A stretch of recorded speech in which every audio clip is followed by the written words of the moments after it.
অভ্যুত্থানের ঘটনায় বাড়ছে ঢালাও মামলা। উদ্দেশ্য প্রতিপক্ষকে ফাঁসানো, চাঁদা আদায়। প্রতিপক্ষকে ফাঁসাতে কিংবা টাকা আদায় করতে জুলাই অভ্যুত্থানের বিভিন্ন ঘটনায় ঢালাও মামলার অভিযোগ বাড়ছে। এসব মামলায় আন্দোলনে গিয়ে গুলিবিদ্ধ অনেককেও আসামি করা হচ্ছে। আসামি দেওয়া হচ্ছে আন্দোলনে অংশ নেওয়া অনেকের আত্মীয়কেও। মামলাগুলোতে আসামি করার ভয় দেখিয়ে অথবা মামলা থেকে নাম খারিজ করে দেওয়ার নাম করে টাকা দাবি করা হচ্ছে। পুলিশ সদর দপ্তরের তথ্য অনুযায়ী জুলাই অভ্যুত্থানে হতাহত সহ বিভিন্ন ঘটনায় অন্তত ১,৪৯৯টি মামলা হয়েছে। এর মধ্যে হত্যা মামলা ৫৯৯টি, অন্যান্য ৯০০টি। এসব মামলায় অনেককে গ্রেফতার করা হয়েছে। চিহ্নিত আসামিদের অনেককে এখনও ধরতে না পারলেও ঢালাও মামলার শিকারদের হয়রানির অভিযোগ রয়েছে। এ বিষয়ে প্রতিবেদন প্রকাশ করে বিবিসি বাংলা।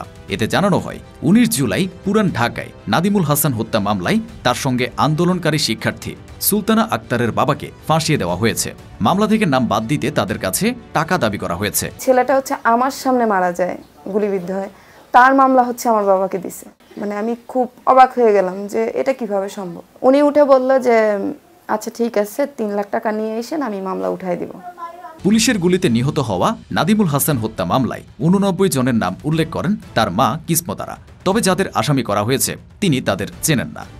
আমি তো চিনি না এদের, ঠিক আছে, কিন্তু যাদের মাধ্যমে আমি এই জিনিসটা করেছি ওনার এই নামগুলো দিয়েছে। এ বিষয়ে সুপ্রিম কোর্টের সিনিয়র আইনজীবী ওমর ফারুক বিবিসি বাংলাকে বলেন, বাদী যখন বলে আমি চিনি না, তাহলে বাদী কার প্ররোচনায় নামটি দিয়েছেন সেটি উদ্ঘাটন করতে হবে। বাদী যখন বলে যে আমি চিনি না, তাহলে বাদী কার প্ররোচনায় এই নামগুলো দিয়েছে সেটি উদ্ঘাটন করতে হবে। আসামিদেরকে টেলিফোন করে যখন টাকা চাওয়া হয়, এটা বের করা তো কঠিন কিছু না।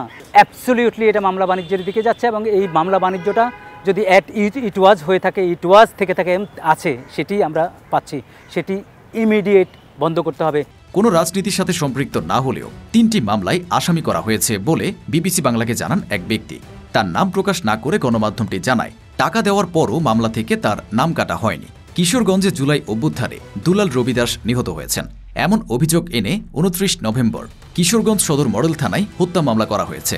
এতে আসামি করা হয় অজ্ঞাতনামা ৬০০ সহ ৭৬৮ জনকে। তবে গত বছরের ২৭ জুলাই মস্তিষ্কে রক্তক্ষরণে দুলাল রবিদাসের মৃত্যু হয়েছে বলে এক প্রতিবেদনে জানিয়েছে প্রথম আলো।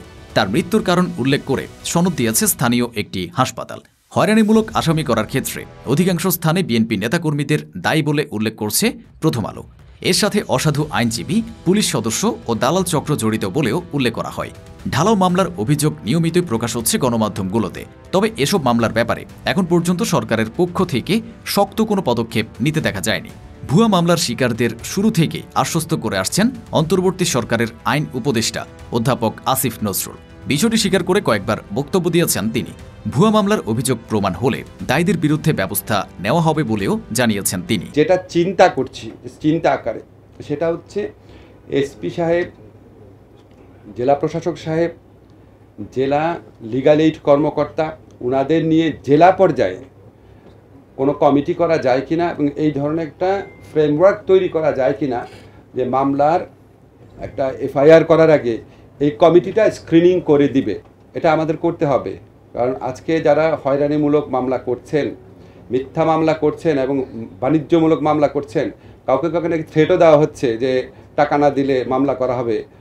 আপনারা একটা যে মনে রেখেন, আমি যদি এই মন্ত্রণালয়ে থাকি, আপনাদের কিভাবে শাস্তি দেওয়া যায় সেটার আইন আমি খুঁজে বের করব। Jan Pulse, your voice hour pulse.